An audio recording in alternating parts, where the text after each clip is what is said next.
TUDA approved, DTCP approved. Approvals చాలా రకాలు ఉన్నాయి. అన్అప్రూవ్డ్ ఉంది, పంచాయత్ అప్రూవల్ ఉంది, డిటిసిపి అప్రూవల్ ఉంది, తుడా అప్రూవ్డ్ ఉంది. మనం పంచాయత్ అప్రూవల్, అన్అప్రూవ్డ్ ఇవన్నీ జరగ వెళ్ళిపోతుంటాయి. కానీ డిటిసిపి అంటే ఏంటంటే తుడా అనే దానికి డిటిసిపి అనేది హెడ్. స్టిల్ ఇప్పటికీ మీకు తుడా అప్రూవల్ రావాలంటే డిటిసిపి వాళ్ళు ప్లాన్ అప్రూవల్ చేయాలి. మన తిరుపతి సరౌండింగ్స్లో తుడా లిమిట్స్ లేని చోట డిటిసిపి అనే వాళ్ళు అప్రూవల్ ఇస్తారు. డిఫరెన్స్ అంటూ ఏం లేదు, బట్ రెండు డెవలప్మెంట్స్ సేమ్.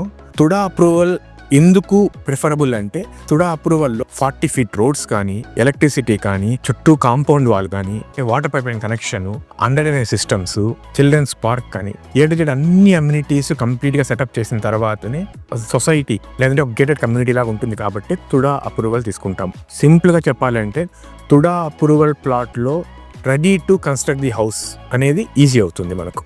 ఎందుకు తుడా అప్రూవల్ అనే దానికి ఇంకొక చిన్నది ఏంటంటే హౌస్ కట్టేటప్పుడు హౌసింగ్ లోన్ కావాలి అంటే కంపల్సరీ అప్రూవ్డ్ ప్లాట్ మీద మాత్రమే హౌసింగ్ లోన్ ఇస్తారు. లేదు ప్లాట్ మీదనే మనకు లోన్ కావాలా, ఎలాంటి బ్యాంక్ అయినా విత్ ఇన్ స్పెసిఫిక్ డేస్లో వాళ్ళు చెప్పిన డేస్ లోపలే మనకు లోన్ అమౌంట్ శాంక్షన్ అవుతుంది. సో దానికోసం అని చెప్పేసి తుడా అప్రూవల్ అనేది మోస్ట్ ఇంపార్టెంట్.